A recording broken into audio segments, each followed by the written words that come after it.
और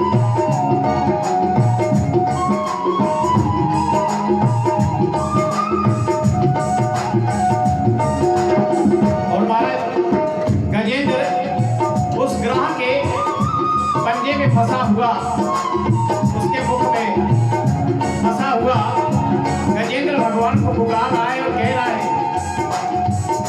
जख्म जग ने दिया है अब किसको दिखाऊं, जख्म जग ने दिया है अब किसको दिखाऊं, कोई अपना नहीं है हाल किसको सुनाऊं, कोई अपना नहीं है हाल किसको सुनाऊं, एक बस तुम पे काना हो,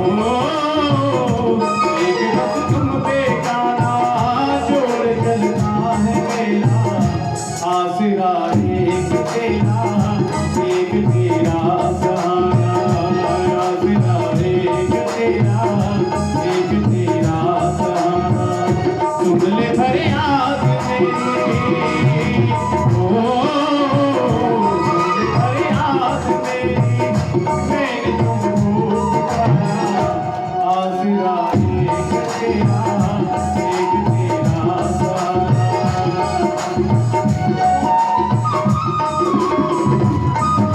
श्री राधे।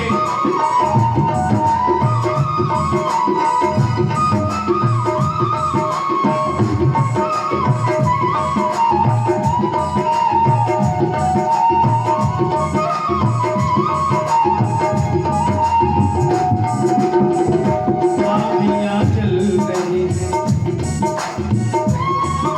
गजेंद्र कहते हैं, प्रभु मेरी रक्षा करो नाथ, मैं जैसा भी था, भला था बुरा था, लेकिन हे प्यारे मैं तो तेरा, आपकी माया में तो बड़े बड़े फंस जाते हैं प्रभु, अगर मैं एक जानवर बुद्धि जिसे आपने ये शरीर दिया है और मैं इसमें फंस गया है, जिसमें बड़ी बात क्या है। आँधियाँ चल रही हैं, रात भी है तूफानी,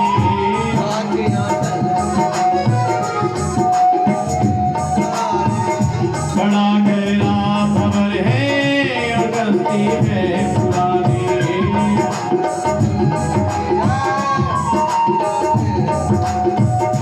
आज मजबूर हो गए हो, आज मजबूर हो गए, मैंने तुमको पुकारा, आसरा एक तेरा एक तेरा सहारा, आसरा एक तेरा एक तेरा सहारा।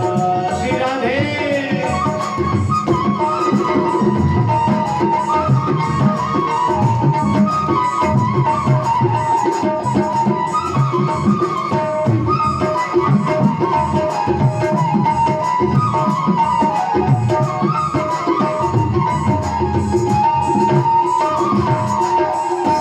दर्द दिल में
आसरा एक तेरा, एक तेरा आसरा एक तेरा, एक तेरा। बोले वृंदावन बिहारी लाल की, राधा रानी सरकार की, बोले भागवत महापुराण की। ग्राहक के पंजे में फंसा हुआ गजेंद्र अब देखा कि संसार मेरी सहायता नहीं कर सकता, मेरे सहायता करने वाले तो मेरे गिरिधर गोपाल हैं जिन्होंने मेरी गर्भ में रक्षा की है, वो इस विपत्ति में भी मेरी रक्षा करेगा। जब ये विश्वास अटूट हो गया और जब गजेंद्र ने बड़ी सुंदर स्तुति की भगवान की, तो कहते हैं किसी संत महात्मा से सुना है, कहा जब तक गजबल अपना बरत्यू, जब तक गजबल अपना बरत्यू नेक सरे नहीं काम, जब तक वो अपना जोर लगाता रहा तब तक भगवान ही आए। जब तक गजबल अपना बरत्यू नेक सरियो नहीं काम और निर्बल होए बलराम पुकार्यो आए आधे नाम अभी है ही कहा है। और भगवान गरुड़ पर सवार हो गए और जैसे नहीं कहा भगवान समक्ष प्रकट हो गए, अपने सुदर्शन चक्र से उस ग्रह का मुख फाड़ अपने गजेंद्र को छुड़ा लिया। और गजेंद्र को लेकर जैसे ही वैकुंठ लोक को चले हैं तो क्या देखते हैं कि ग्रह तो पहले वहां पर बैठा हुआ है। देख ग्रह कौन था? हुहू नाम का गंधर्व था जिसे देवल ऋषि का श्राप मिला। और ये राजा गजेंद्र, ये जो गजेंद्र था ये राजा था, इसका नाम था इंद्रधुमन। देवी श्रापवश हाथी की जोनी में था। जब भगवान वैकुंठ को देख और गए तो क्या देखा कि वहां हुहू नाम का जो गंधर्व है पहले बैठा हुआ है। भगवान कहने लगे देख बड़ी हैरानी की बात है, छुड़ाने के लिए मैं गजेंद्र को गया हूं लेकिन मुझसे पहले तुझसे पहले ग्रह बैठा हुआ है। ग्रह से पूछा भैया मैं तो इसकी मुक्ति करने के लिए गया था। भगवान को सब पता है लेकिन संसार को शिक्षा दे रहे, बता रहे। कहा भैया मैं तो उसको छुड़ाने के लिए गया था लेकिन तेरी मुक्ति कैसे होगी, तू वैकुंठ कैसे पहुंच गया? तो ग्रह कहता है प्रभु मैं जानता हूं, मैंने सुना है कि भगवान अपने भक्तों का उद्धार बाद में करते हैं, लेकिन प्रभु भक्तों की जो सेवा करते हैं भगवान सबसे पहले अपने भक्तों के भक्त का उद्धार करते हैं। इसलिए मैं गजेंद्र के पांव को छोड़ नहीं रहा था, मुझे पता था भगवान सबसे पहले मेरा उद्धार करेंगे। श्री सुखदेव जी महाराज राजा परीक्षित को समुद्र मंथन की कथा सुनाते हैं कि राक्षसों का राजा है बलि, प्रहलाद जी का पुत्र, विरोचन पुत्र बलि। और बलि ने जब राक्षसों का राजा शुक्राचार्य जी ने बलि को बनाया तो अपने सेना को लेकर इंद्र पर आक्रमण कर दिया और स्वर्ग का सिंहासन छीन लिया। अब इंद्र भगवान के पास में गए हैं, भगवान से प्रार्थना करें। भगवान कहते हैं इंद्र अभी बलि का कुछ नहीं हो सकता, तुम्हें एक बात बताऊं, सबसे पहले तुम समुद्र मंथन करो, उसके साथ संधि कर लो बलि के साथ, और समुद्र मंथन करो। और समुद्र मंथन में मंदराचल पर्वत को मथानी बना लेना और वासुकी नाकी नेति बना लेना और मंथन करना। और उसमें जब अमृत निकलेगा और वो अमृत तुमको मिल जाएगा तो तुम देवता लोग अमर हो जाओगे और फिर राक्षस निर्बल हो जाएंगे, तो तुम्हें इंद्रलोक फिर से मिल जाएगा, अपना सिंहासन फिर से मिल जाएगा। लेकिन क्योंकि समुद्र मंथन तुम अकेले नहीं कर सकते, राक्षस तुमसे ज्यादा बलवान है। और सही बात है, देवताओं से ज्यादा बलवान कौन होते हैं? राक्षस। लेकिन राक्षसों की एक ही बात होती है, उनकी कमी क्या होती है? बुद्धि। राक्षसों के पास बुद्धि की कमी है और देवताओं के पास बुद्धि है। कहते हैं ना, एक से पूछा ना किसी ने, भैया बताओ जरा बुद्धि बड़ी तो भैंस है। उसने कहा भैया भैंस। कि भैंस को भी बुद्धि से काबू किया जा सकता है कि नहीं? तो वो बोला भैंस। तो बुद्धि देवताओं के पास में, इसलिए देवता बड़े हैं। भगवान ने कहा कि तुम संधि कर लो, कुछ समय के लिए सांप चूहे का खेल करना है। जैसे एक पिटारी में सांप और चूहा बंद है, और सांप तो पिटारी से निकल नहीं सकता, तो चूहे से मित्रता करनी पड़ेगी, जबकि शत्रु है उसका। सांप शत्रु है चूहे का, लेकिन मित्रता बनानी पड़ी। क्यों? क्योंकि वो छेद कर देगा तो वो तो बाहर निकलेगा, मैं भी निकल जाऊंगा। तो चूहे से कहा, चूहा भैया आप इसमें छेद कर दो, मैं आपको नहीं खाऊंगा। कहा ठीक है। उसने छेद किया। जैसे ही छेद किया तो सांप ने सबसे पहले चूहे को खाया और फिर बाहर निकल गया। तो ऐसा ही तुमने करना है। तो देवता लोग बलि के पास में गए, संधि की, और मंदराचल का पर्वत का मथानी बनाई और वासुकी नाग की नेति बनाकर अब जैसे मंथन करने लगे तो वो मंदराचल पर्वत समुद्र के बीच धंसने लगा।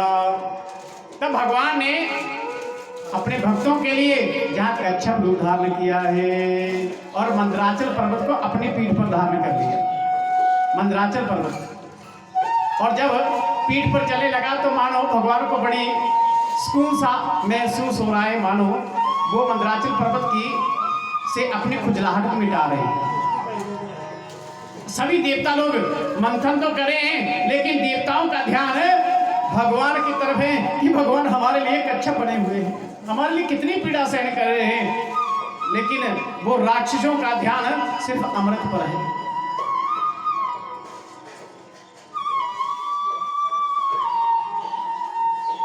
महाराज लगे हुए समुद्र मंथन करने, और समुद्र मंथन में सबसे पहले क्या निकला?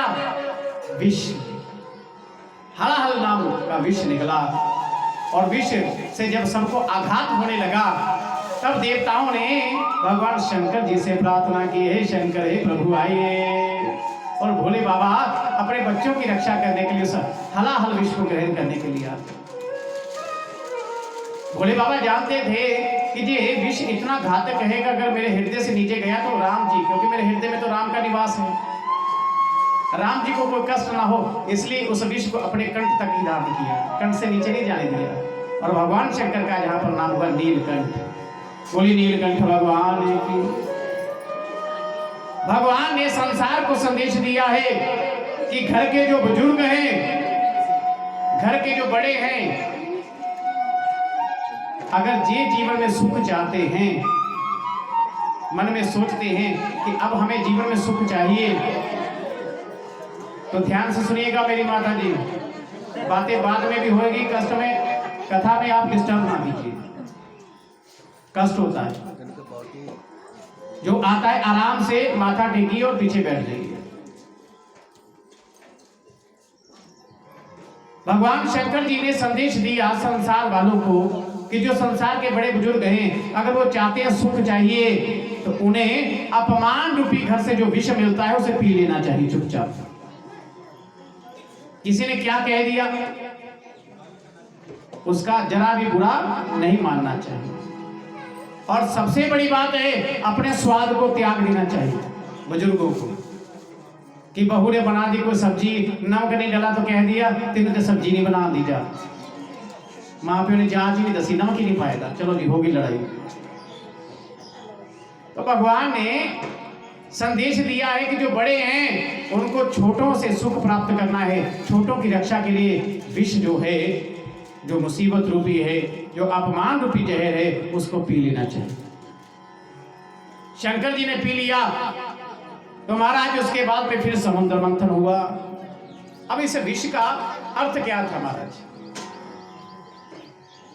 हमारे संत महात्मा कहते हैं कि जब आप भजन पर बैठोगे ना, भजन करने बैठोगे और राम का भजन आपने पकड़ा और धीरे धीरे जाप करना शुरू किया, तो सबसे पहले आपके भीतर जो चुगली निंदा नाम के विष है ना, ये पहले बाहर निकलेंगे। जो बुराई है, बुराई रूपी जो विष है, ये पहले निकलेगा बाहर। फिर समुद्र मंथन हुआ और इसमें निकला कल्प वृक्ष। कल्प वृक्ष को इंद्र ने लिया। ये कल्प वृक्ष क्या है, क्या करता है? कहा इच्छाओं की पूर्ति, इच्छाओं की पूर्ति। तो भक्ति मार्ग पर जब भी निकलो तो शास्त्र कहते हैं कि इच्छाओं का त्याग कर देना चाहिए, इच्छाओं का त्याग कर देना चाहिए। अब फिर समुद्र मंथन हुआ। तो समुद्र मंथन जब हुआ तो इसमें ऐरावत नाम का हाथी निकला, जिसको भी इंद्र ने लिया। ऐरावत क्या है? का अभिमान। अगर भक्ति के मार्ग पर आप चलते हो, जो बच्चे हैं ना, बच्चों को एक साइड पर करो, डिस्टर्ब नहीं होंगे बेटा। या तो आराम से बैठना, जाए इधर एक साइड पर हो जाओ। सारे बच्चे एक ही लाइन पर इधर बैठो सारी। बाद में इनको फिर खूब होली खिलाएंगे होली, होली के रंग डालोगे। होली वृंदावन मेरी लाल की जय, राधा रानी सरकार की जय। तो अभिमान कहा, जब भजन के मार्ग पर चलो तो अपने अभिमान को त्याग देना चाहिए। और फिर समुद्र मंथन हुआ तो कौस्तुभ भमणी नाम की मणि निकली है, जिसे अजित भगवान ने धारण किया है। फिर इसमें शराब निकली है, मदिरा, जिसे राक्षसों ने ग्रहण किया। अच्छा, मदिरा का अर्थ क्या है? लोग शराब पीते हैं, दारू पीते हैं, इसका अर्थ क्या है? मदिरा किसको कहते हैं? कहा मदिरा का जो पहला शब्द है म का मीन मरगट, मरगट कहते हैं शमशान को, और दी मैंने दिखाने वाली, और रा मैंने रास्ता। जो मरगट का रास्ता जीवित में दिखा दे उसे मदिरा कहते हैं।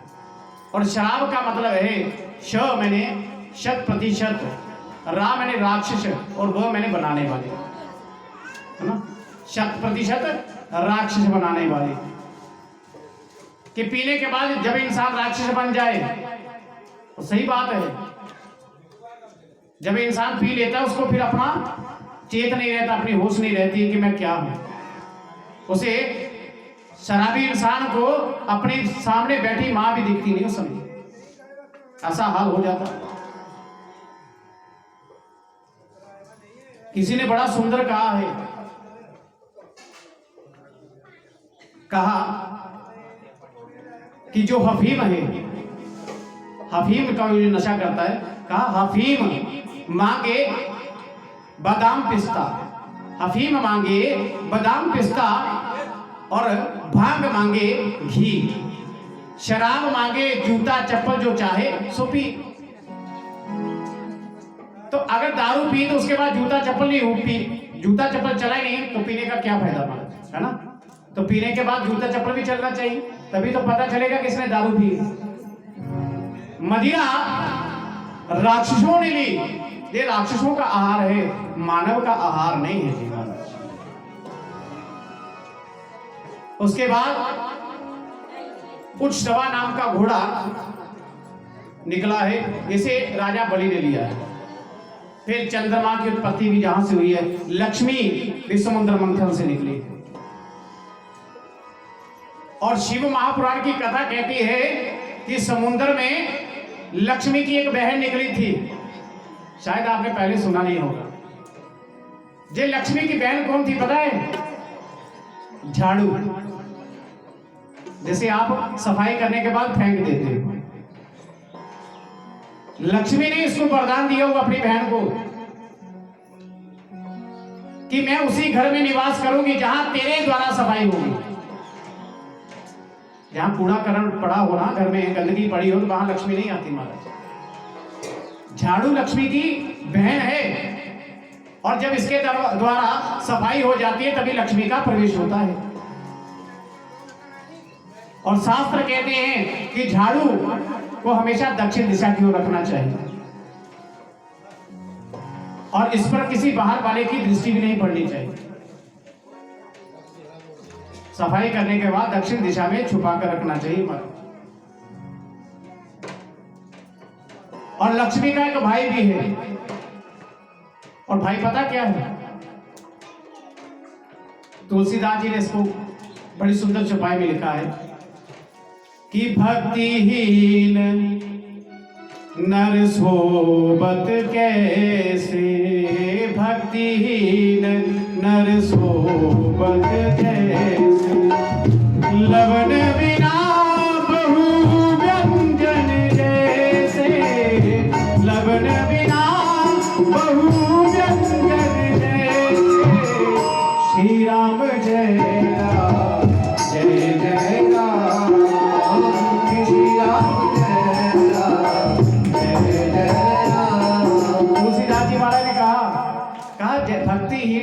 जो इंसान है वो कैसे दिखता है? कहा जैसे नमक के बिना व्यंजन। अब जितना मर्जी प्रेम से बना लो, जितनी मर्जी वस्तुएं डाल लो आप, हल्दी, नमक इत्यादि, अदरक, कुछ भी डालो, लेकिन जब तक उसमें नमक नहीं डलेगा वो किसी काम का नहीं है। तो ये नमक भी लक्ष्मी का भाई है। इसलिए कहते हैं कि घर में अगर पोछा भी लगाना हो तो थोड़ा सा नमक डालकर करना चाहिए। जिस घर में नमक से लगा पोछा डल जाता है, वास्तु दोष दूर हो जाता है महाराज उस घर का। ठीक है जी, आपके काम की बात बता रहा हूं भैया। और सूर्य निकलने से पहले उठना शुरू कर दो। अच्छा, कितने लोग हैं सूर्य निकलने से पहले उठते हैं? हाथ खड़े कर। क्या बात, बहुत बढ़िया, बहुत बढ़िया। लक्ष्मी कहती है कि जो इंसान अपने दांतों को साफ नहीं करता, अपने दांतों को मलिन रखता है, गंदा रखता है, मैले वस्त्र पहनता है, फटे पुराने वस्त्र पहनता है, सूर्य निकलने के बाद उठता है, सूर्य निकलने के बाद भी सोया रहता है, बाद उठता है, भाग लक्ष्मी कहती है गरुड़ पुराण में कि अगर ऐसा व्यवहार भगवान विष्णु का भी हो तो मैं उसका भी त्याग कर दूंगी, चाहे वो मेरा घर वाला ही क्यों ना। लोग उस घर में नहीं जाते, लक्ष्मी का सदैव प्रवेश रहता है। जैसे घर में कोई बड़ा उठ के स्नान इत्यादि करके संध्या वंदन करके भजन करता है महाराज, सुबह सुबह का भजन